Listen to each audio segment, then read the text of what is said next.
Higala, kumusta? May buntag Iligan, may buntag Mindanao, may buntag Pilipinas. Adlaw nga Biyernes karon, pizza 7 ni buwan sa Hunyo ning tuiga 2024. Sangan sa ato station manager Pastor Ruben Sulapas, kini ang inyong KSR Kabisaya Nonay B. Ang matod sa hanay sa balita sa alas 7.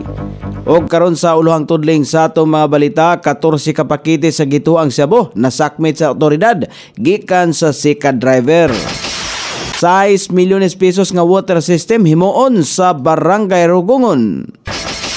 Chief Executive Officer sa mga dagkong kumpanya imbitahon sa Iligan Investment Road Show. Sa kauluhan, resupply mission sa West Philippine Sea magpadayon paghapon luyo sa gikataho nga giilog o gilabay sa Chinese Coast Guard ang food supply sa mga sundalong Pilipino sa BRP Sierra Madre. Absolute Divorce Bill supak sa konstitusyon. DOT giila ang mga legislative effort nga adunay kalabutan sa Chocolate Hills. 48 ka probinsya sa Pilipinas nagpabiling apektado sa African Swine Fever. Balita sa kinabuhing Kristohanon, 350 ka mga hostage sa usa ka rebuilding grupo sa Nigeria naluwas sa otoridad. Kini ang uluhang tudling sa atong mga balita nga dalit kanato ning istasyon. DXSR 106.7 sa inyong FM dial. Ang bugtong radyo sa Dakbayan sa Iligan nga nagsibya sa balaang kasulatan, pinasubay sa inspired and preserved, not simply dictated King James Version sa Angkor Broadcasting Corporation. O karon sa kumpleto nga detalye o nasa balita dinhi sa Iligan, nakuha ang 14 ka mga pakete sa gidudahang Cebu gikan sa sika driver human una kining napalitan og usa ka paketing droga sa bypass operasyon nga gipahigayon sa Regional Drug Enforcement Unit sa nakalabayng gabi dito sa Purok 6, Barangay Saray. Ana na karon ang dinakpan sa kustodiya sa pulis sa Station 5. Gisuse sa Iligan City Water Works System ang dapit sa Barangay Rugungon nga himuon og kun himuan og water system. Adunay kapin sa 6 milyones pesos nga gigahin sa Department of the Interior and Local Government DILG alang niini ubos sa ilaang local government support sa Barangay Development Program. Ang Iligan City Water Works System ang mihimo sa Program of Works, Detailed Engineering Design og mapatuman sa proyekto sa oras nga mahatag na ang pondo alang niini. Sumala pa ni Engineer Larry Jimena, ang Engineering Assistant sa Iligan City Water Works System, apil sa plano ang pagdevelop sa source sa tubig og pagkutay og tubo sa sentro sa Rugungon. Tinguha nila niini nga masugda na ang proyekto sa Hulyo o kaha sa bulan sa Agosto o humanon sulod sa 4 ka bulan. Mahuman kon nahuman na ang Program of Works sa proyekto og aprobahan na lamang ni Mayor Frederick Siao. Giimbitar sa Iligan Investment Incentives Promotion Center ang Chief Executive Officer sa mga dagkong kompanya o mga industriya. Ingon man Chamber of Commerce sa ubang nasod sa Iligan Investment Roadshow karong Hulyo 19 ning tuiga 2024 sa Sangrila Idsa.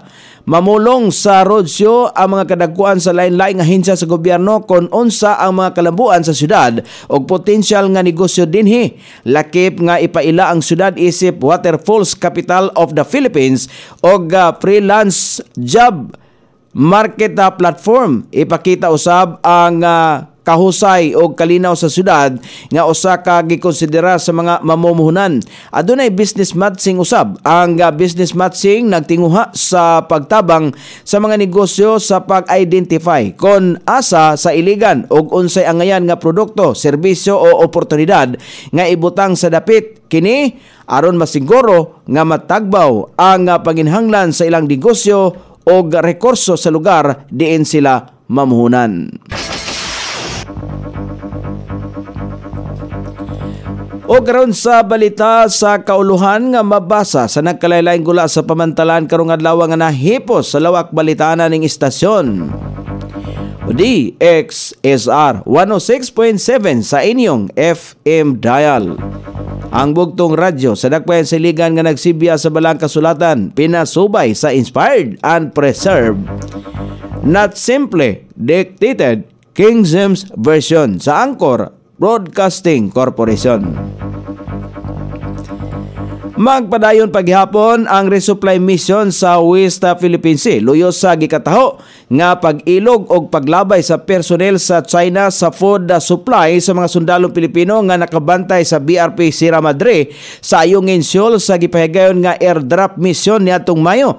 Sumala pa kang Bureau of Fisheries and Aquatic Resources BFAR spokesman Nasser Briguera, walay rason aron ihunong sa kagamhanan ang paghatag og suporta sa West Philippine Sea tungod kay anaa man kini sa sulod sa exclusive economic zone sa nasod nga Pilipinon.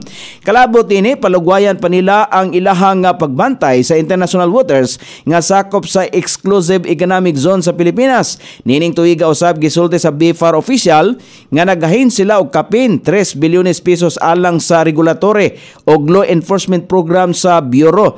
Target usab sa ahinsya nga madugang og mga barko sa West Philippine Sea. Ang katungdanan sa BFAR ang dili lamang ang pagmonitor, pagkontrol o pagpaniid, kundi adunay papel usab kini nga himuong hapsay ang municipal fisher folks aron mangisda sa West Philippine Sea kung asa gihatagan kini sila og mas dagkong mga bangka aron makalawig pa sa mas lagyong lugar.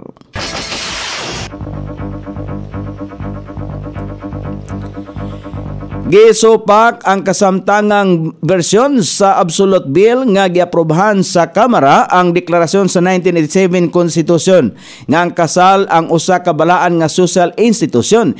Kini mao ang opinyon ni retired Supreme Court Associate Justice Adolfo Azguna sa usa ka pulong balitaan sa Maynila kalabot sa kontrobersyal nga balaodnon nga tuyo nining pagatugutan ang mga magtiayon nga ipawalay bili ang ilang kasal.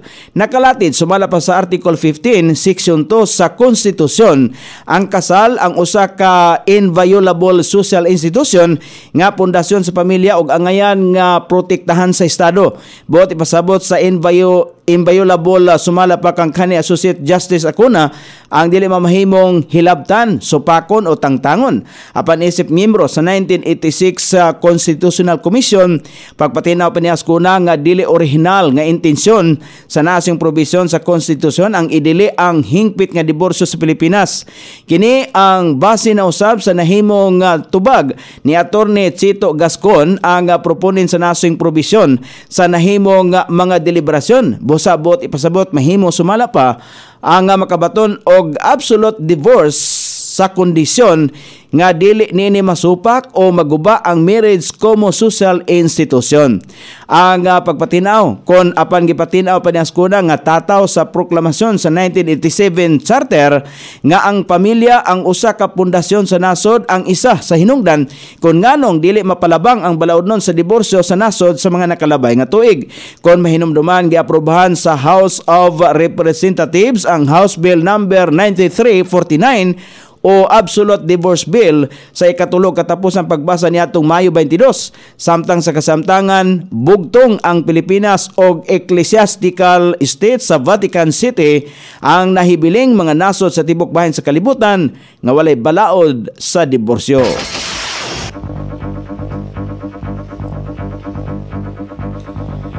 Gipasalamatan sa Department of Tourism ang mga ginahimong lakang sa Kongreso aron masiguro ang kayuhan sa Chocolate Hills. Sumala pa kang Tourism Secretary Cristina Garcia Frasco, ang gikaingong mga lakang ang tinuod nga dalaygon kayo. Gihimo sa kalihim ang pamahayag dungan sa selebrasyon sa World Environment Day. Giklaro ni Secretary Frasco nga ang Chocolate Hills ang angayan lamang nga maprotektahan tungod kay kini ang bahandi sa nasod o kabahin sa atong national heritage. Samtang ang nasangpit nga legislative effort sa Kongreso ang nagfocus sa usa ka collective responsibility aron mahimong malig-on ang pagbantay sa mga unique natural wonder sa nasod. Kini mao ang House Bill number 10438 nga tumong niining mas palapdan pa ang pagmugna sa Protected Area Management Board og uban pang aspito.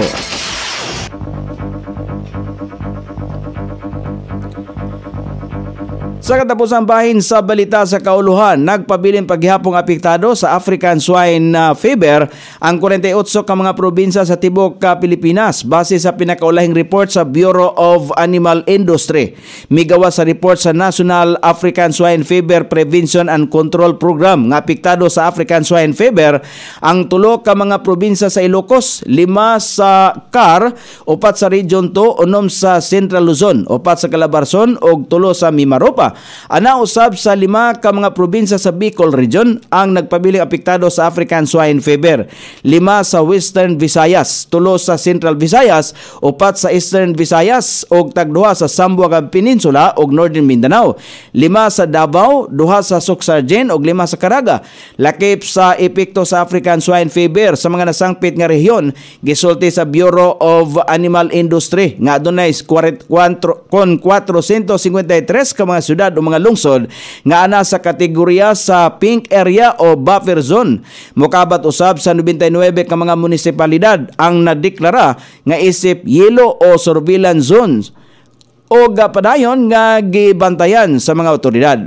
Pagsiguro sa Bureau of Animal Industry nga padayon kining mihimo og mga pamaagi aron mabantayan ang mga lugar sa tibok nasod nga luwas sa African Swine Fever o magpabiling dili maapektuhan ini. Nauna nang nagpinirmahay ang Department of Agriculture o ang Department of Health sa usa ka Memorandum of Agreement kun asa tabangan sa Bureau of Animal Industry ang Food and Drugs Administration sa pagtumbok sa mga bakuna og tambal nga makatabang sa mga binuhing hayop sa nasod, lakip na ang mga baboy.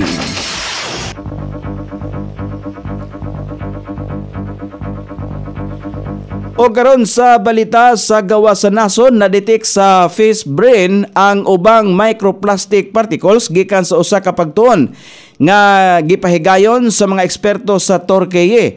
Ginatun-an sa mga eksperto ang 300 ka mga isda og 200 ka mga lobster og 150 ka mga freshwater mussels nga nakuha gikan sa kadagatan. Ang naasoy mga marine animals nga ginagamit sa mga eksperimento nagpositibo tanan sa microplastic particles og kini napasa usab nga kinaon sa mga katawhan.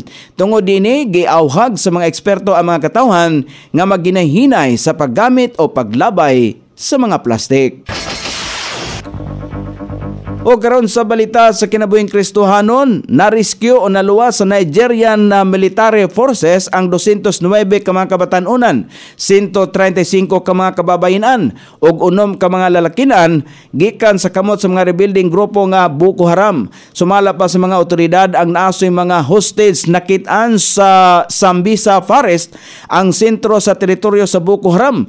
May numduman nga notorious ang naasoy rebuilding grupo sa pagpangidnap, pagpatay o pagpangawat sa mga butang sa mga Kristohanon sa naasoyng nasod. O karon sa kahimtang sa pagbanabana sa dagan sa panahon, southwest monsoon ang makapikta sa western section sa Luzon ug Kabisayan. Ang Zamboanga Peninsula, Basilan, Sulot, Tawi-Tawi makaangkon o mapanganuron nga kalangitan inubanan sa katag-katag nga mga pagulan, kilat og pagpanalugdog tungod sa southwest monsoon. Posible ang mga pagbaha o pagdahili sa yuta tungod sa kalit nga pagbundak sa kusog nga pag-ulan. Ang ubang dapit sa Mindanao makasinati sa panalagsang pagpangdagom ngadto na sa mapanganuron nga kalangitan inubanan sa patak-patak nga mga pag-ulan, kilat og pagpanalugdog, epekto sa localized thunderstorm. Hinay ngadto na sa kasarangan nga hangin ang magagikan sa habagatang kasadpan ngadto na sa habagatan nga direksyon ug ang kadagatan hapsay ngadto na sa kasarangan ang mga pagbalod. Sukod sa temperatura dinhi sa Dakbayan Siligan, ang kabugnaon na nasa 24 ug ang kainiton sangko sa 33 degrees centigrado. Ang adlaw misilang kaganiya sa alas 5:26 ug mosahop unya sa alas 6:24 sa sayong takna sa kagabihon.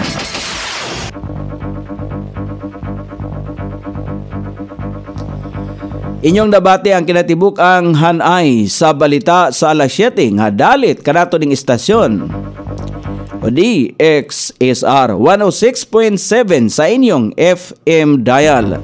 Ang bugtong radyo sa Dakbayan Siligan nga nagsibya sa balang kasulatan, pinasubay sa inspired and preserved, not simply dictated King James Version. Sa Anchor, Broadcasting Corporation. Sangan sa tigsuwat sa atong balitang internasyonal ug sa kinabuhing Kristohanon, Pitjan sa balita lokal Coney Island. Sa ato'y station manager Pastor Robin Sulapas, kini ang inyong KSR Kabisaya Nonoy B. Magpasalamat ug moingon mayong buntag iligan.